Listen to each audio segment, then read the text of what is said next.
1982년 4월 26일 한낮에 고요를 뚫고 우범곤이라는 이름의 사내가 집 문을 열었다. 야간 근무를 앞두고 점심을 먹고 잠깐 눈을 붙이려던 참이었을까. 잠든 그의 땀 맺힌 이마 위로 파리 한 마리가 날아들었다. 동거녀는 조심스레 손을 뻗어 파리를 쫓으려 했지만 헛손질은 파리를 놓치고 우범곤의 가슴팍을 때렸다. 순간에 불운이 불러온 날카로운 신경전. 고단했던 하루의 피로가 분노로 바뀌는 순간이었다. 언쟁은 꼬리를 물었고 폭언이 오갔다. 오후 4시 그는 차갑게 식지 않은 화를 애써 삼키며 지서로 향했다.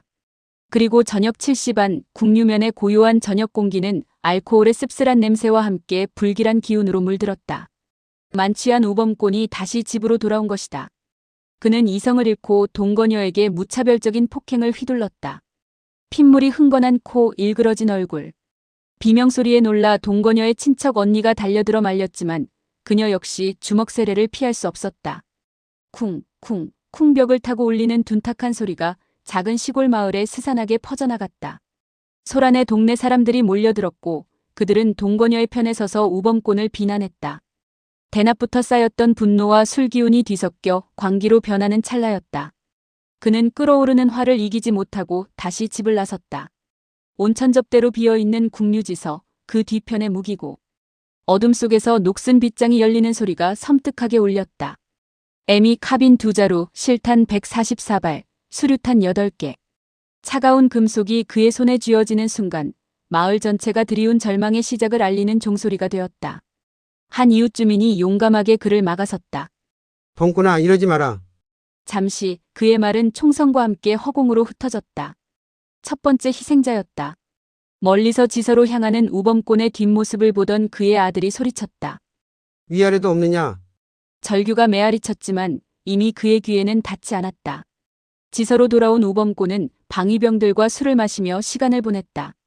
그때 동거녀의 남동생이 지서를 찾아와 경찰이면 다냐며 따져 물었다. 다시 터져버린 분노.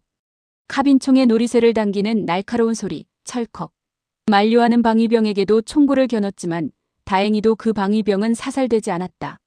하지만 이는 잠시의 유예였을 뿐 이제 그의 광기는 통제 불능의 영역으로 치닫고 있었다.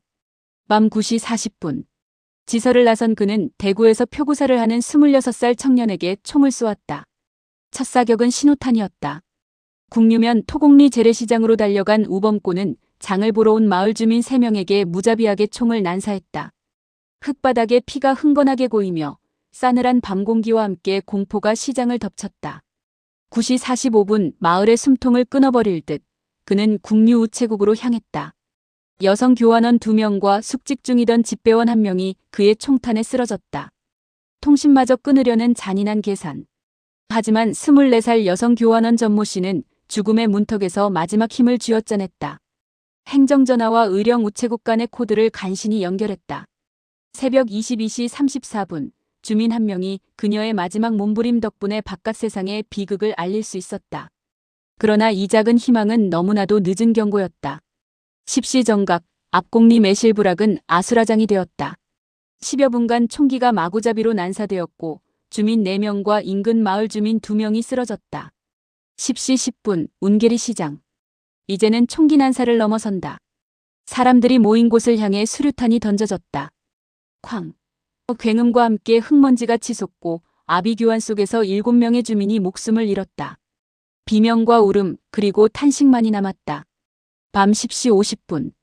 평촌리의 한 상갓집에 불길한 그림자가 드리웠다. 비상 상황이 걸렸다. 그는 능청스럽게 말하며 부의금 3,000원 지금 가치로 약 4만 원을 내밀었다. 술잔이 돌고 문상객들과 어울리는 척하던 그는 돌변했다. 갑자기 난데없이 욕설을 퍼붓기 시작한 것이다. 상주의 이종 사촌이 보다 못해 한마디 했다.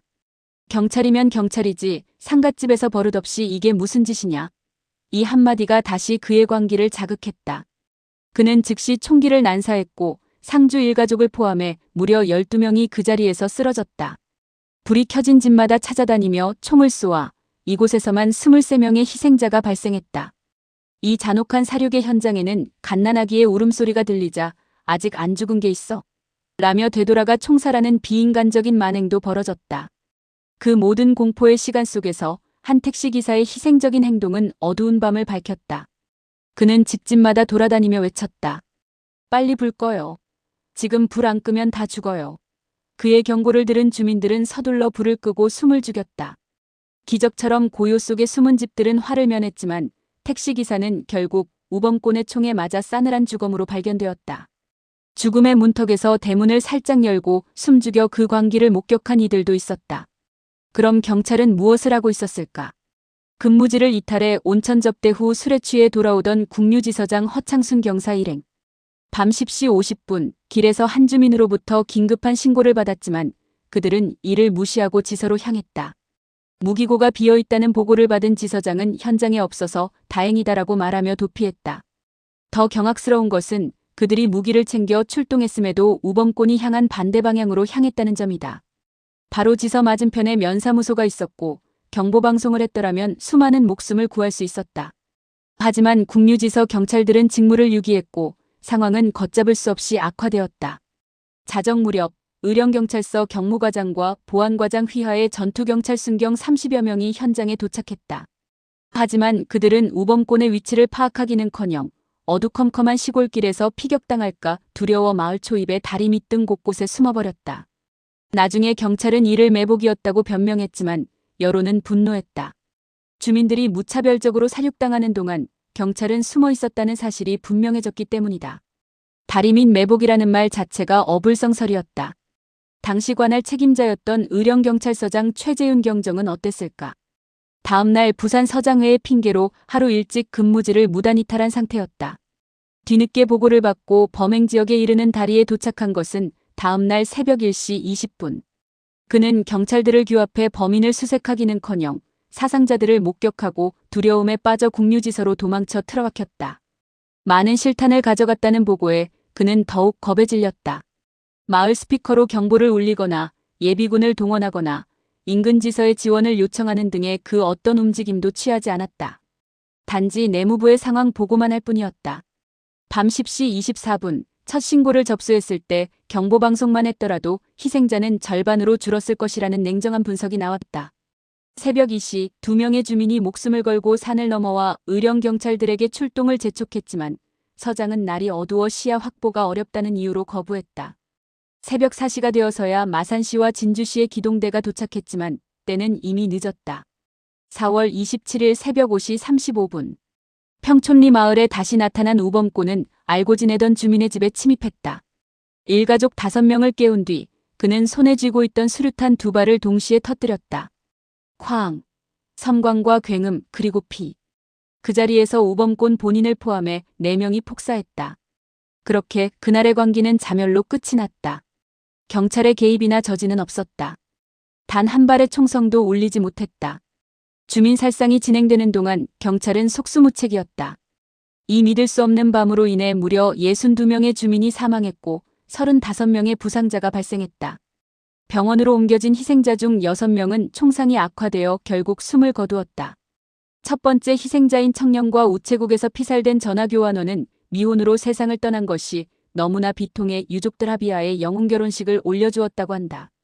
그 비극의 날이었던 4월 26일과 27일은 국유면에 사는 많은 이들에게 제삿날이 되었다.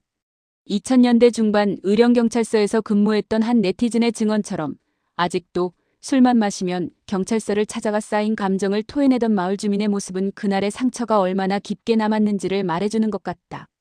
이 이야기는 단순한 사건을 넘어 인간 내면의 어둠과 사회 시스템의 부재가 빚어낸 참혹한 비극의 기록으로 우리의 기억 속에 영원히 검고 차가운 흔적을 남기고 있다.